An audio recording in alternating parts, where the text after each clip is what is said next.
I'm going to have to ask you to leave." The restaurant manager's voice carried across the dining room as he approached the young black man sitting alone at the corner table. "We have a dress code here, and your attire isn't appropriate for our establishment." David Williams looked up from his menu, genuinely surprised to find the manager standing over him with crossed arms and an expression of obvious disdain. He was wearing a simple hoodie and jeans, the same casual clothes he'd worn to inspect 3 other locations that day. "I'm sorry, but I have a reservation," David said calmly, though his voice carried a quiet confidence that irritated the manager immediately. "Reservations don't override our standards," Manager Thompson replied sharply, loud enough for nearby diners to hear. But what Manager Thompson didn't know was that he had just tried to kick out the man who owned the entire restaurant chain, and in exactly 25 minutes, his career was about to end in front of every customer and employee in the building. The Golden Fork restaurant had been the crown jewel of downtown Minneapolis's dining scene for over 15 years. Located on the prestigious Nicolay Mall, the establishment prided itself on sophisticated atmosphere, impeccable service, and a clientele that included politicians, business executives, and celebrities who valued both privacy and excellence. The dining room reflected this commitment to luxury. Crystal chandeliers cast warm light over mahogany tables set with fine china and sterling silver. Original oil paintings adorned the walls, and fresh flowers graced every surface. The servers moved with practiced elegance, their crisp uniforms and professional demeanor contributing to an atmosphere that whispered exclusivity. Manager Richard Thompson had worked at the Golden Fork for 8 years, rising from assistant manager to general manager through what he considered his keen understanding of the restaurant's sophisticated clientele. At 42, he took enormous pride in maintaining the establishment's reputation for attracting only the right kind of customer. Thompson had developed very specific ideas about who belonged in his dining room and who didn't. He'd learned to read the subtle signals of wealth and status that separated genuine customers from those who might cause problems or lower the restaurant's tone. Designer clothing, expensive watches, proper posture, and confident speech patterns all factored into his quick assessments of new guests. And those assessments, though he'd never admitted publicly, were heavily influenced by race and age. At 7:30 p.m. on a busy Thursday evening, Thompson was conducting his usual survey of the dining room when he spotted something that immediately set off his internal alarms. A young black man in casual clothes was sitting alone at table 12, one of the prime spots near the window overlooking the mall. The man appeared to be in his early 30s, wearing a gray hoodie and dark jeans that looked expensive, but definitely weren't formal wear. He was studying the menu with obvious interest, occasionally making notes on his phone, and seemed completely comfortable in the upscale environment. To most observers, he looked like any young professional enjoying a quiet dinner after work. But Thompson saw something different. He saw someone who didn't fit the Golden Fork's carefully cultivated image, someone whose presence might make the restaurant's regular clientele uncomfortable. David Williams had been looking forward to this visit for weeks. As the founder and CEO of Williams Restaurant Group, he made it a point to personally visit each of his 43 locations at least twice a year, usually unannounced, and always in casual clothes. These inspection visits allowed him to see how his restaurants operated when management didn't know the owner was watching. At 31, David had built his restaurant empire from a single food truck he'd purchased with his savings from his job as a software engineer. His success had come from understanding that great food and genuine hospitality could transcend any demographic, that excellence in dining wasn't about exclusivity, but about making every customer feel valued and welcome. The Golden Fork was his newest acquisition, purchased 6 months earlier from the previous owner who'd struggled with declining profits and reputation issues. David had been working quietly with the corporate team to address service problems and update policies, but tonight was his first unannounced visit to see how the restaurant operated at ground level. He'd chosen to dress casually, specifically because he wanted to see how staff treated customers who didn't fit the traditional high-end dining mold. His own experiences as a young black entrepreneur had taught him that assumptions about appearance often revealed the true character of a business. As David studied the menu, noting both the excellent options and the surprisingly high prices, he became aware of someone approaching his table. He looked up to see a man in an expensive suit with a practiced smile that didn't quite reach his eye. "Good evening," Thompson said, his tone carrying just enough authority to suggest this wasn't a social visit. "I'm Richard Thompson, the general manager. I hope you're enjoying your visit." "I am, thank you," David replied, setting down his menu. "I'm looking forward to trying your salmon special." Thompson's smile became slightly strained. "Actually, sir, I'm afraid there might be a small issue. We do have a dress code policy here at the Golden Fork, and I notice you're dressed quite casually for our dining room." David looked down at his hoodie and jeans, then back at Thompson with genuine curiosity. "I wasn't aware of a dress code. It wasn't mentioned when I made my reservation." "Well, it's not something we typically need to explain to our regular clientele," Thompson said, his voice carrying a subtle condescension. "Most of our guests understand the level of sophistication we maintain here."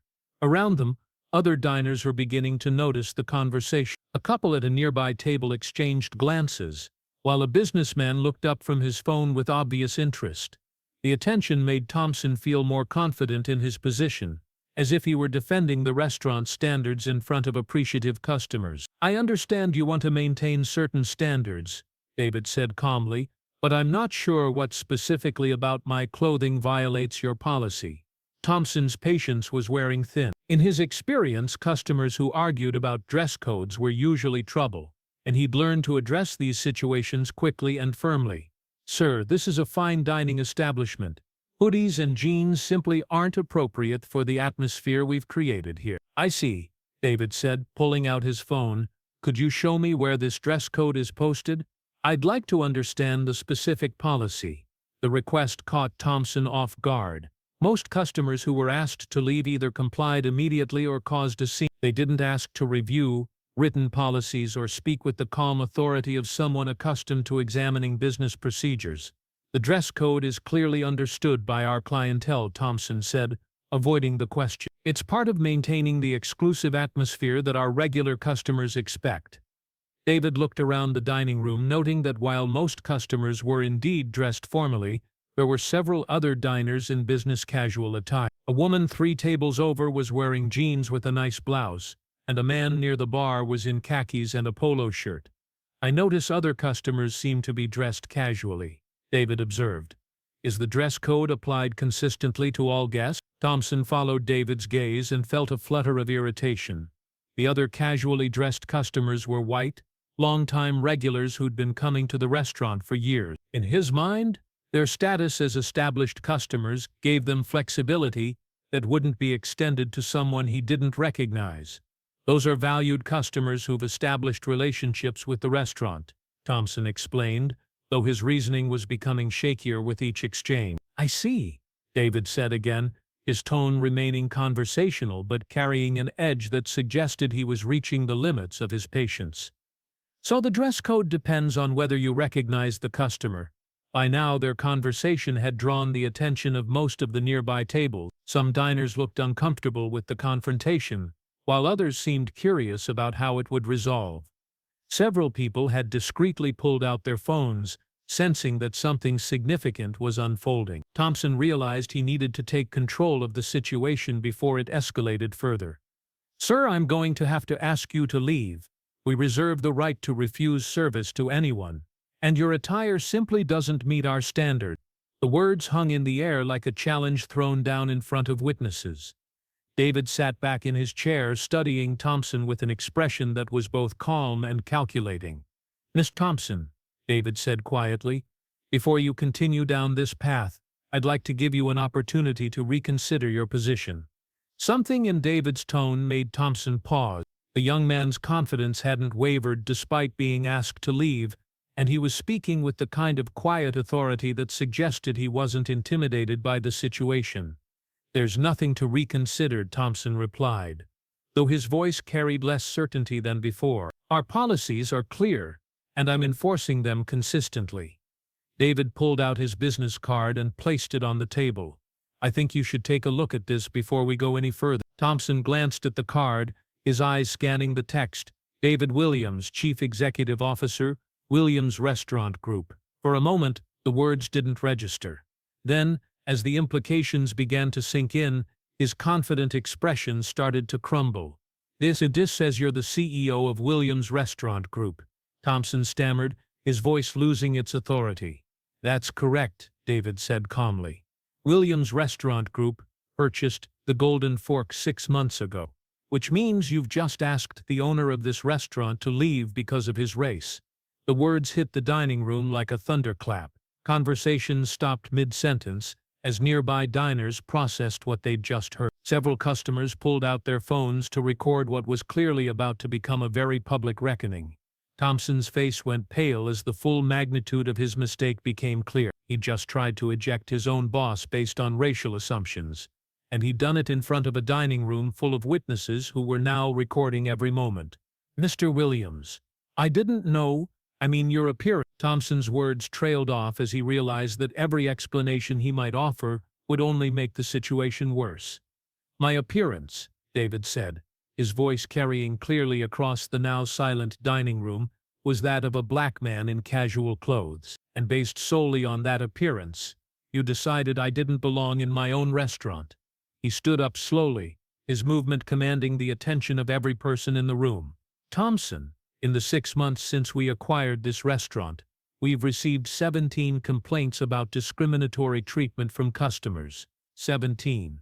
All from people of color who felt they were treated differently because of their race." The admission sent a ripple of shock through the dining room. Several white customers looked uncomfortable, perhaps remembering times they'd witnessed other guests being treated poorly and hadn't spoken up.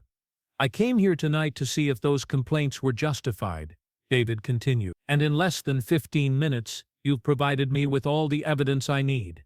Thompson was struggling to find words, his career flashing before his eyes as he realized the enormous mistake he'd made. "Mr. Williams, I sincerely apologize. I didn't realize who you were. If you had known I was the owner, you would have treated me differently," David interrupted. "But the question is, why should anyone need to be the owner to be treated with respect?" The question hung in the air as David looked around the dining room at the faces watching this confrontation unfold.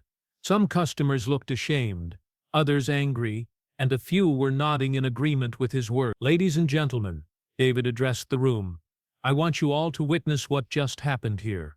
A restaurant manager looked at a young black man in casual clothes and immediately assumed he didn't belong. "No questions about my reservation, no attempt to understand why I was here, just an immediate decision that I needed to leave."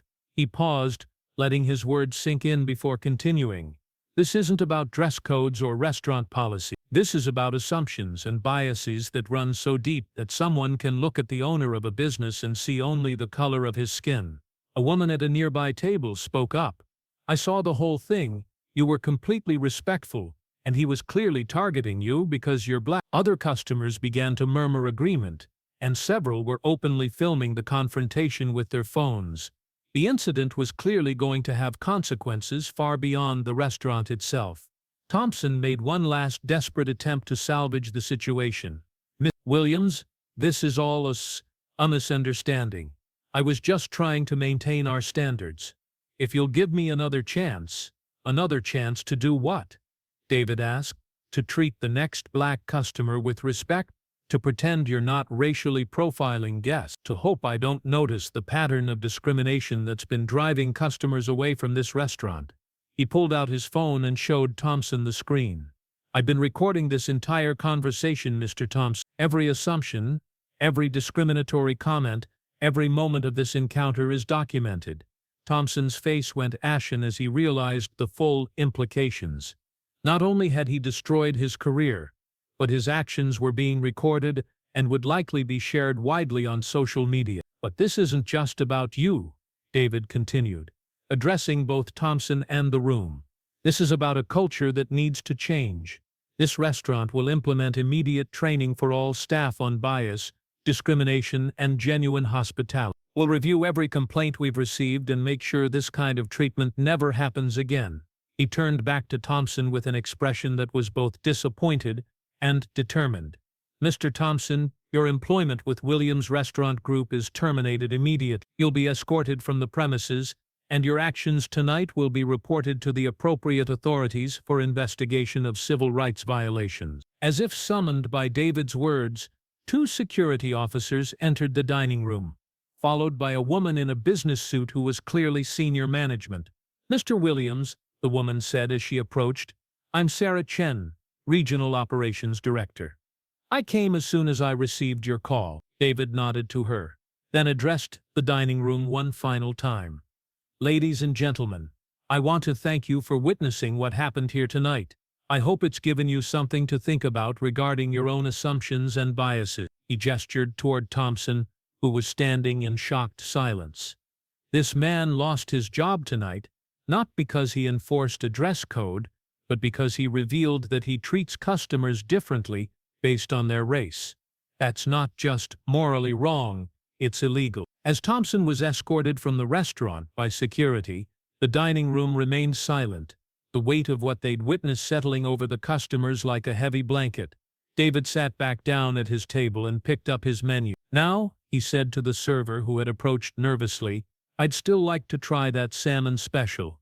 The incident at the Golden Fork became a viral sensation within hours. Multiple customers had recorded different parts of the confrontation, and the videos were shared across social media platforms with millions of views. The hashtag Golden Fork discrimination trended for 3 days, sparking national conversations about racism in the service industry. Rather than trying to contain the damage, David used the attention to launch a company-wide initiative addressing bias in the restaurant industry. He appeared on national television to discuss the incident, using his platform to educate others about the discrimination that successful black professionals faced even in their own businesses.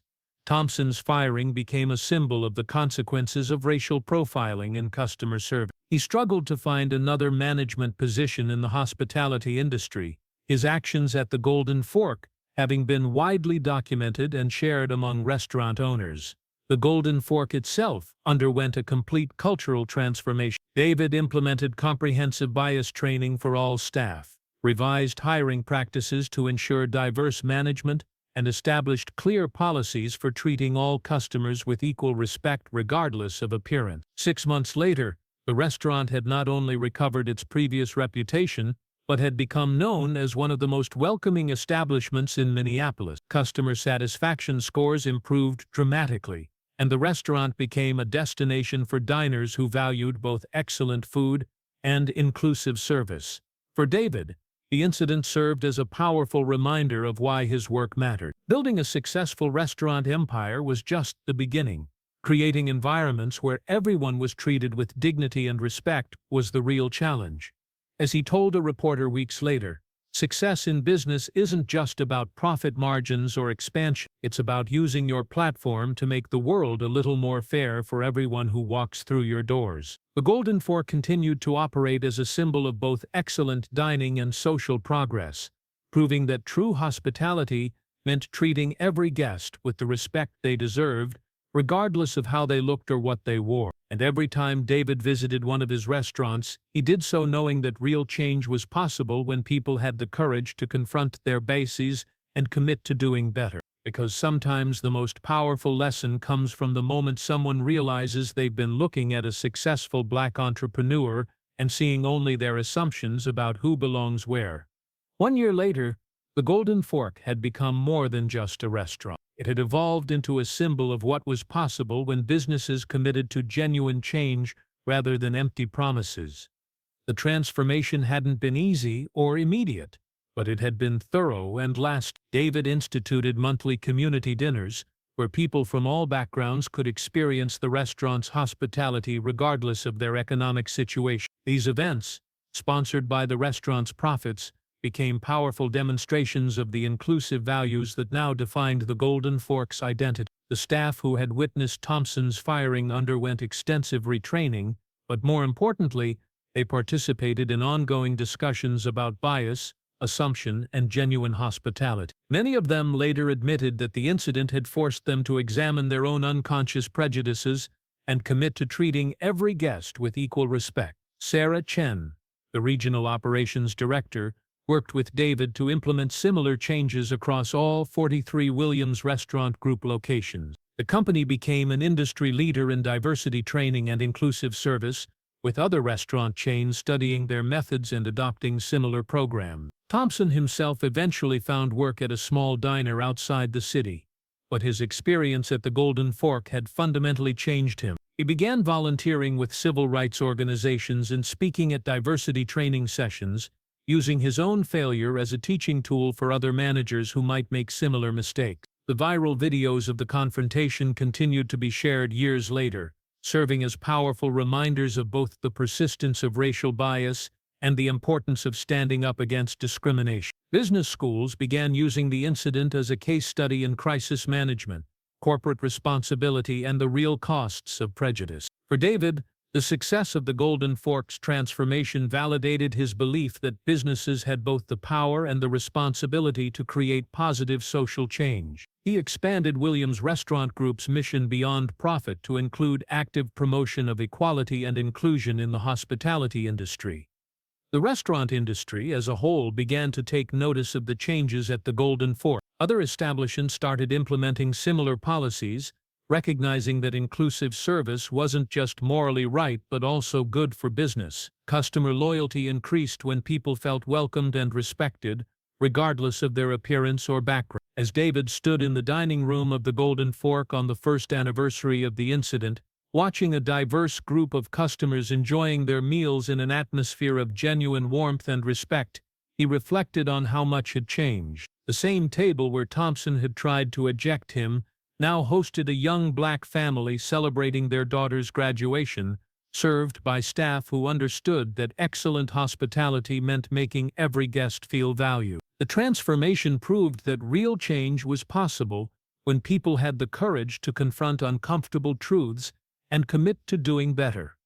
It showed that one moment of standing up against discrimination could create ripples that extended far beyond a single restaurant or a single evening. And most importantly, it demonstrated that success in business meant more than just financial achievement. True success came from using one's platform and resources to create a world where everyone could walk into any establishment and be treated with the dignity and respect they deserved, regardless of the color of their skin or the clothes they wore.